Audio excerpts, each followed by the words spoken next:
Non, tu as besoin de dire à Jésus ce que tu as besoin, toi. Tu as besoin de dire, Seigneur, mais j'ai besoin aujourd'hui, et que tu viennes peut-être me délivrer, peut-être me guérir de ma maladie, je ne sais pas. Et Jésus te demande ce soir, que veux-tu qu'il se passe dans ta vie? Quel besoin tu as? Et la Bible dit que Jésus n'a pas hésité. Il a dit à cet homme, il dit, va, ta foi t'a sauvé, et puis aussitôt il guérit cet homme. Alléluia. Cet homme qui était au bord du chemin, là. Cet homme qui n'avait plus rien, la Bible dit qu'aussitôt il suivit Jésus sur le chemin. On me poser la question, toi qui es là ce soir. Voudrais-tu suivre Jésus sur le chemin? Voudrais-tu prendre cet engagement en disant, Seigneur, eh bien, je vais essayer de te suivre? Peut-être que je ne suis pas trop terrible, non. Peut-être que je ne suis pas trop capable de suivre, parce que moi, mais, je suis un garçon peut-être avec un caractère, peut-être à part des autres. Peut-être avec une vie, mais un peu difficile, c'est comme ça. Mais Jésus, il change les circonstances d'une vie, lui. Amen, amen. Un pécheur, il en fait un serviteur de Dieu. Alléluia. J'étais un pécheur privé de la gloire de Dieu, moi. Jésus m'a transformé. Amen. Il n'y a plus qui peut faire ça. Gloire à Dieu. Il n'y a plus qui peut faire ça. Vous savez, une vie chrétienne, c'est pas facile, non. C'est pas facile. Et puis, regardez, j'ai marqué un petit verset là. Ça se trouve dans Marc 4, au verset 35. C'est ce jour. Ce même jour, Jésus leur dit, passons de l'autre bord. Gloire à Dieu. Et puis, vous savez, je vais me laisser diriger par Dieu. Jésus leur dit, passons de l'autre bord, là. Et puis, à ce moment-là, Jésus est dans une barque, et puis il dit à ses disciples, passons de l'autre bord. Et puis, cette barque est un peu comparée comme une vie chrétienne. Vous savez, la Bible dit que les disciples ont monté, là, et puis ils ont commencé à prendre la mer pour passer de l'autre bord. Et puis, il se passe quelque chose, là. La Bible dit qu'il y a eu un grand tourbillon, il y a eu un grand vent, là, qui s'est passé sur la mer, là. Et puis, la barque, elle commençait à être ballottée dans tous les sens. Au point où les flots, là, ils rentraient dans la mer pour essayer de faire couler la barque. Dans une vie chrétienne, c'est comme ça. Quand on s'engage avec le Seigneur, des fois, il y a des vents contraires. Il y a des choses qui essayent de nous empêcher de traverser, d'aller de l'autre bord, là.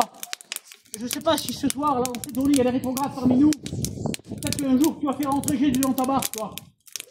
Et puis, au milieu de la mer, là, les choses du monde ont commencé à rentrer. Vous savez, la mer nous représente le monde. Et puis, ça a commencé un petit peu à balloter dans tous les sens. Et puis, ça, tu as commencé à sombrer. Peut-être que tu as commencé un petit peu comme ça, c'est souvent comme ça des fois. Et l'essentiel, c'est d'arriver de l'autre bord. Alléluia. Même si des fois c'est difficile de ramer, des fois c'est difficile d'y aller. Avec Jésus dans la barque, et donc on peut arriver de l'autre côté. La Bible dit que là, il y avait Jésus dans la barque. Et lui, il dormait sur la poupe, sur le coussin, il dormait là. Les hommes ont laissé dormir Jésus. Et puis il y a des disciples, au bout d'un moment, il a eu peur, lui. Alors il fait quelque chose, ce disciple.